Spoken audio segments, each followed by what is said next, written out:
Glaucoma has been called the silent thief of sight. Sounds pretty scary to me. That's why I'm at Kelly Eye Center in Raleigh to learn more about this and find out what, if anything, we can do to prevent it. I'm with Dr. Sean Smoleniak. Dr. Sean, is there anything you can do to prevent it?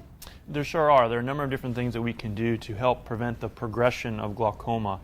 Glaucoma is a disease of the optic nerve, which is essentially the cable that runs from the back of the eye and travels to the visual centers in the back of the brain.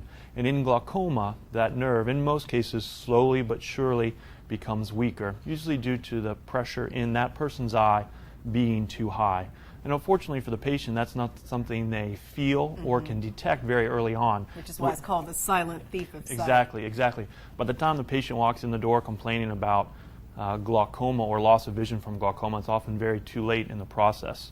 There are a number of different treatments that we can do. Often the first line is medication, the goal of which is to lower the pressure. If medications don't work, or maybe the patient can't tolerate them, then we can take another step using laser treatment potentially to lower the pressure. And even if that doesn't work, we have other surgical options, a number of different surgical options to lower the pressure pretty dramatically. Is this something that you would notice with a yearly eye exam, that there is an increase in pressure on the eye? Exactly. Many times we do pick it up just during a routine eye exam. Okay. Either the pressure is too high in the eye, or we start to see very early changes to the optic nerve, or suspicious looking nerves, as we like to call them, that raise our awareness of following that patient a little more closely.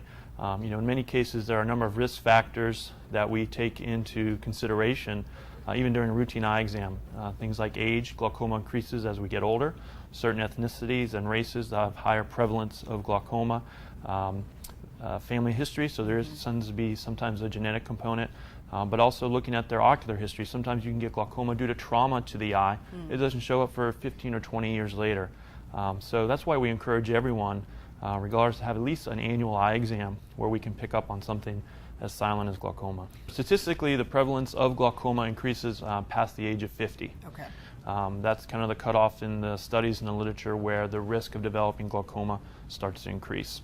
So once we're at that point, is there anything we can do to reverse it, or is it just a matter of stopping it where it is and preventing it from getting worse? Exactly. Unfortunately, we can't go back in time. If you are starting to develop glaucoma, get anything back. But what we really try to do, whether again it's with drops, laser, or surgery, is halt it in its tracks. Everything is geared towards preventing anything from getting worse, but we can't go back in time and make things any better.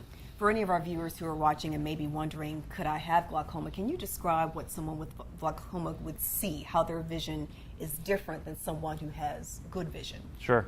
Unfortunately, early in the process, they don't notice anything, but what glaucoma starts to rob us of is our peripheral vision. Okay. Not straight ahead, not your reading, watching television vision, but rather your peripheral vision, and it starts to, as the disease progresses, it starts to give you tunnel vision. So you've lost all of your peripheral vision, but you maintain the very center of your vision, and then very late in the disease process, almost at the end, it can rob you of your central vision. So a patient who's developing glaucoma might start accidentally stumbling into walls or have difficulty getting through the doorway. And that's what makes it so silent, is that it's hard to detect that until it's very late in the process. Okay, very good information. Thanks so much, Dr. Sean. Thank you, appreciate it. More details at kellyeyecenter.com.